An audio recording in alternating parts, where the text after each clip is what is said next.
I can't think of a licensed franchise that carries more weight than the Star Wars brand.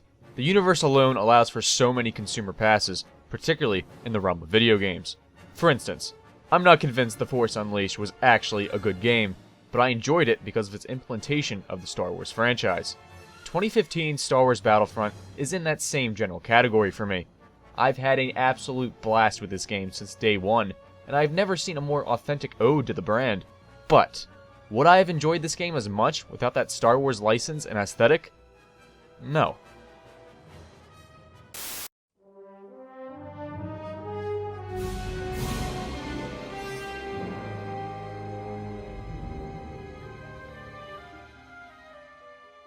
Let's go back to the year 2004. Revenge of the Sith was less than a year away, Call of Duty was a brand new franchise, and several people traded away their social life. Amongst all that commotion, the original Star Wars Battlefront was created by Pandemic, crafted in the vein of Battlefield 1942 to, quote, feature battles and worlds from every one of the Star Wars films, end quote. The game was particularly a success on consoles, the PS2 and the original Xbox that is, so much so to warrant a sequel just a year later. Battlefront II was bigger and better than the original, featuring more modes and improved gameplay attributes. However, despite being very commercially successful yet again, an entire decade would go by without another iteration in the series. Over the course of those 10 years, we'd get a multitude of rumors about the long-awaited Battlefront 3, but also during that duration, Pandemic Studios would be closed down. Free Radical picked up the game to develop the third game themselves, but they too would be shut down, once purchased by Crytek after the absolute classic that was Haze. News of Battlefront 3 went quiet for a couple years, but a few months after the already historic Disney purchase, EA obtained the rights to the making of all Star Wars property games. Now in the hands of DICE, the team behind the Battlefield franchise, Battlefront 3 turned into just plain Battlefront to disassociate itself with a direct sequel after a full-on 10 years. On November 17th of 2015, the game would finally be released.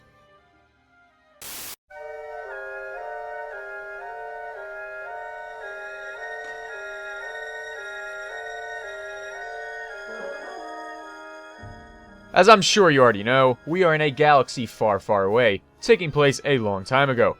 The game is situated on 4 planets: Hoth, Tatooine, the forest moon of Endor, and Sullust, my guess to be featured in The Force Awakens, with Jakku as upcoming free DLC. Again, I assume this will be in the new movie. It's the collective Rebel Alliance pitted against the Galactic Empire, and you'll find no midichlorians hiding anywhere here, because 2015 Star Wars Battlefront is completely devoid of anything prequel related. It's actually quite comical how much they went out of their way just to focus on the original trilogy and the upcoming one. My guess? DICE wanted to annoy the least amount of fans as possible, and I think pretty much everyone loves the original trilogy. But what they didn't foresee were certain other aspects of this game to be criticized by that very crowd.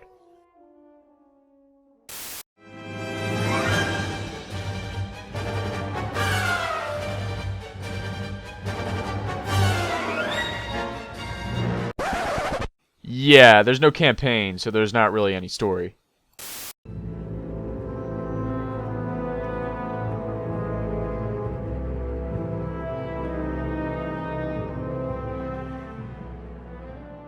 Alright, let's put everything that's great about this game up front. First of all, the shooting here is great. On the flip side to Battlefront 1 or 2, the game is primarily a first-person shooter with an option to change to third person. It's perfectly playable within its third-person perspective, but first person is definitely the way to go here, as the game was built from the ground up to be played in first person. These controls are very responsive, and I wouldn't mind these mechanics being carried over to future titles. Battlefront successfully managed to straddle the line to appeal to general fans of shooters and the avid fan of Star Wars. Personally, I've always absolutely sucked at competitive online shooters, so seeing a more casual approach to the genre alongside the Star Wars aesthetic is a plus in my book. Even though the origins of Battlefront are with Battlefield, the game mainly deviates from this with its pickups. You'll find these hologram things scattered across the map that contain either a turret, a special gun, or even something as significant as a full-on blown vehicle.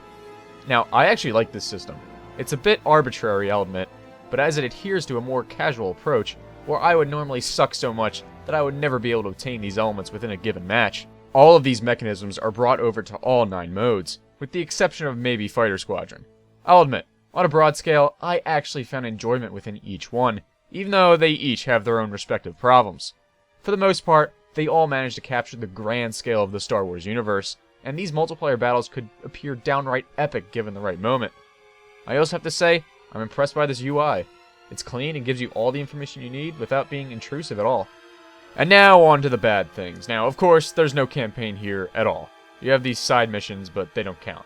Some people are taking this to heart very strongly, and while I certainly wish there was one here with these excellent mechanics, the Battlefront series has never had a particularly engaging single-player experience. They were always set pieces against bots with very minimal story to begin with. But yes, it was still there. Also, while I did say I found enjoyment in all the modes, that doesn't mean they're completely flawless. For example, Blast is just a basic deathmatch and somewhat uninspired, while Fighter Squadron has the spectacle of awesome dogfighting, but the whole experience comes up short in the end and very underwhelming. The vehicles themselves don't control particularly bad, but most of the time, I just end up crashing them.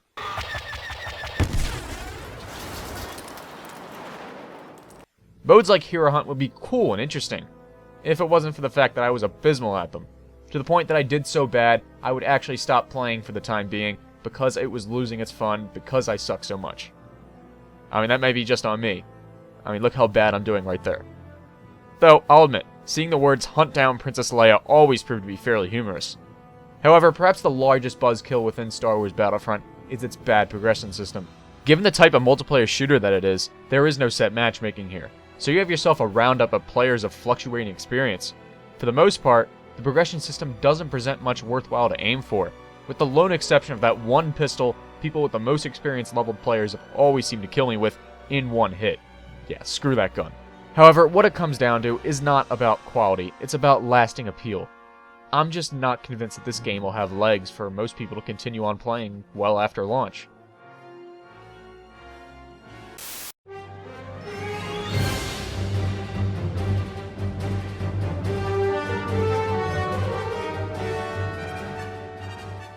Star Wars authenticity has never been greater than in this Battlefront reboot. The music, the sound effects, the atmosphere, you name it, I have never seen more pristine fan service. Oftentimes when playing, I found myself getting lost in nostalgia almost, because literally countless aspects of this game have large amount of passionate detail put into it.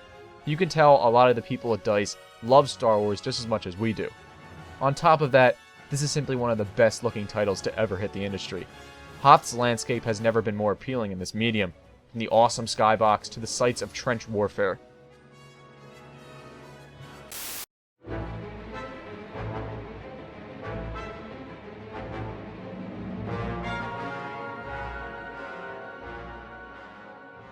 Star Wars Battlefront II is one of my favorite games of all time, but those original games seem to be objectively better than this, and I really don't think that's my nostalgia talking.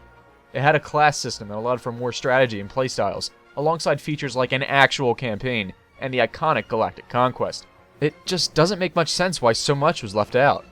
Sure, this Battlefront is meant to be a reboot of some sort, but for a game that plays and feels this great, the game's lack of general content is just disappointing.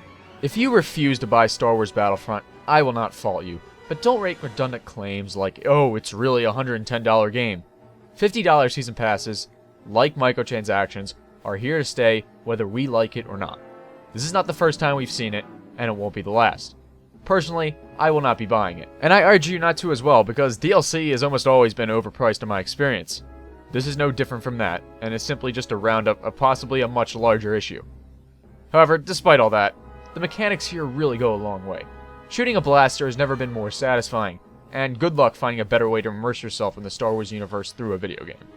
I think what makes this game so disappointing is the fact that it could have been one of the greats. This could have been so amazing, and it was so close, it just needed more. I like this game, but I wanted to love it. Call me part of the problem, but yes, I will continue to casually play Star Wars Battlefront as I see fit because I genuinely enjoy it. Maybe I'm succumbing to the powers of the dark side, but Battlefront may just be the definition of a guilty pleasure for me.